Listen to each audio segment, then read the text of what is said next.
It's San Antonio and New York as the Spurs claim the West in 7. Victor Wembanyama, not the statistical night you'd expect, but all over the DNA of this game. His teammates picking up some slack in that scoring. Champagny with 20 of his own.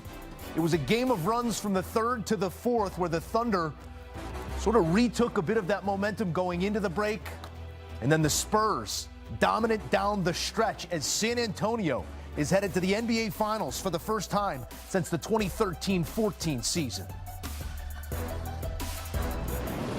And for instant reaction, we say hello and welcome into CBS Sports HQ, CBS NBA analyst John Gonzalez, and Spurs royalty himself, the coach, Avery Johnson. Containing the emotion right now, Coach, but there was so much emotion in this 48 minutes of basketball. I'm impressed by all of it. I'm impressed by the poise. I'm impressed by the performance. But when you think it's got to be a Wemby night, it's the team that comes through. How do you react to the entire performance here from San Antonio? Joe, you asking me or you asking John? I'm asking you. I had to turn on some light because we are turning it up. What do you want me to say? We're excited. This team, we thought this team was maybe 2 years away, but to go to the finals this year, again, sure. Was I picking the Spurs because I love the Spurs in 7? But at the end of the day, I saw something with this Oklahoma City team. Especially with Jay Williams injured, AJ Mitchell out. The Spurs bench got a lot of confidence as this series wore on. Keldon Johnson, Dylan Harper was amazing. Luke Cornett maybe had outside of the Sean Elliott Memorial Day miracle, Luke Cornett probably had the biggest block of the Spurs in this entire series. So again, we can keep going on and on. I'm so proud of this team. Oh my God. I can't contain myself right now. John, we're gonna let Coach collect here for a second. It was such an interesting back and forth in this one, and I almost felt like it was role reversal from what I expected. The poise of San Antonio seemed to lead the dance throughout this one. How do you parse this 48 minutes?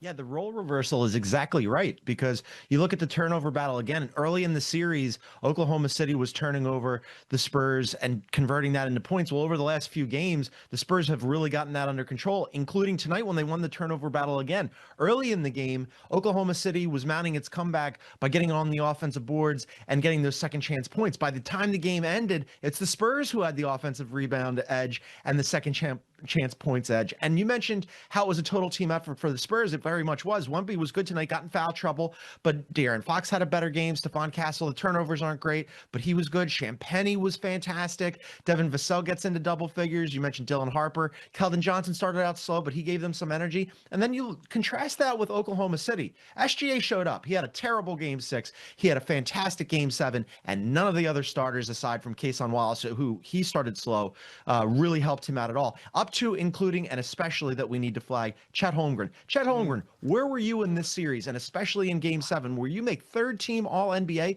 and first-team All-Defense, and you take 2 shots in a critical Game 7 at home as the defending champs in 33 minutes, and they put your butt on the bench at the end of the game? That is a disservice to Oklahoma City, to SGA, to the Thunder writ large. I mean, he's going to have a long summer to think about it, but credit to the Spurs. Congratulations to them and to Avery, because as Avery said, they are way ahead of the curve here. Nobody had the Spurs going to the finals this year. It's remarkable what they've done. John, I'm glad you bring up Chet Holmgren, because it takes me to Victor Wembanyama. Some of this feels personal, whether it's the history between those two bigs or the now growing history between the standard bearer here and Victor Wembanyama and that of Shai Gilgeous-Alexander, whether he felt the MVP should have been his. This felt personal, this series, for Wemby, Coach. You've gotten to know the individual a little bit. The competitive spirit that you saw come out over these 7 games, it's really building towards this being the guy that we say, league's in your hands. What did this moment mean for that point? Victor spent time with Hakeem Olajuwon. Of course, he's been spending every day with Coach Popovich and Tim Duncan. He spent time with Kevin Garnett. He went on his monk sabbatical. This kid, when he talked about in so many words that this is personal. And when he's going to win his individual matchup against a Chet Holmgren, I love it. That's what we need. This kid is good for the game. He's great for the global game of basketball. He's a global ambassador. The Spurs won this game tonight because they were only -3 from the free throw line in attempts, guys. Just remember that stat. I agree with John. They were getting beat up on the offensive glass in the first part of this game, but they were only a -3 at the free throw line. They kept it close. They allowed Shea to be Shea. They did a decent job on the others. They annihilated and eliminated Chet Holmgren from this series. You know who's the big winner in this situation?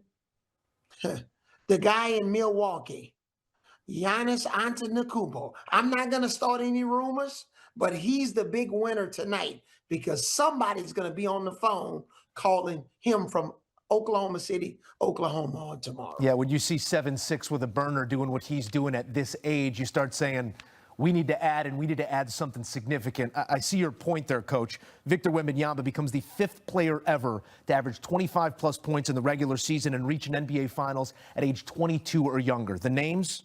Barry, O'Neal, Bryant, and James. Rarefied air here, John, that Victor Wembanyama puts himself into, as we said, maybe a year or two before we expected it. What does this moment mean in the way that we begin to tell this very young story? Yeah, it's massive, right? I mean, it's the legend of Victor Wembanyama, and he is so far ahead of schedule. I just keep marveling about this. Like, coming into this season, I don't think many people in San Antonio, if they were being honest, would say, oh, yeah, the Spurs are going to the NBA Finals. And outside of San Antonio, nobody was. They were a fashionable pick to make the play-in, maybe make the playoffs proper, start the learning process. They're well past the learning process. They're teaching lessons to the former defending champs. Oklahoma City is going home now. In pregame, we talked about this, about what it would mean for Victor Wembanyama versus SGA's legacy. And SGA, the two-time MVP, the former reigning finals MVP, but he's 6 years older than Victor Wembanyama. And we were talking about how if the Thunder lose this game tonight, which they have, that going into next season, it's not going to be SGA who's the favorite to win the MVP. It's going to be Victor Wembanyama. And it's not going to be Oklahoma City that's going to be the favorite, barring Avery's decide to move Giannis and some pieces around the board, but it's not going to be Oklahoma City that go in as the favorites next year. It's going to be the Spurs, and it's probably going to be the Spurs for a while. And we're looking at Victor Wembanyama, who was already the first ever unanimous Defensive Player of the Year in NBA history and was a top 3 MVP finalist. At this age, it's remarkable. It truly is. Please, John, I got Ashley Nicole Moss, our colleague at CBS Sports HQ, texting me. She's having a little fun with me right now. I'm not going to reveal what she's texting me, but I will see her in San Antonio for game 1 on Wednesday night. Okay? I thought it was going to be, and Coach, I need those tickets. That's how I would have at least ended that back and forth. No backstage passes for Ashley. No backstage. No backstage. It will be head-to-head inside of our CBS Sports NBA family, that is for certain. Coach, this has been anything but a straightforward 18 months to 2 years in this San Antonio building. A lot going on, whether it's from Coach Pop and the job that Mitch Johnson did in an interim role and now here in his first year full-time as a head coach. This Spurs team hadn't been in the playoffs in 6 seasons, and here they are making it all the way to the NBA Finals. That's only been done 4 times before, to miss 6 consecutive or more and then make it all the way to the finals. What does it say about the job the head coach has done to this point? Mitch Johnson is incredible.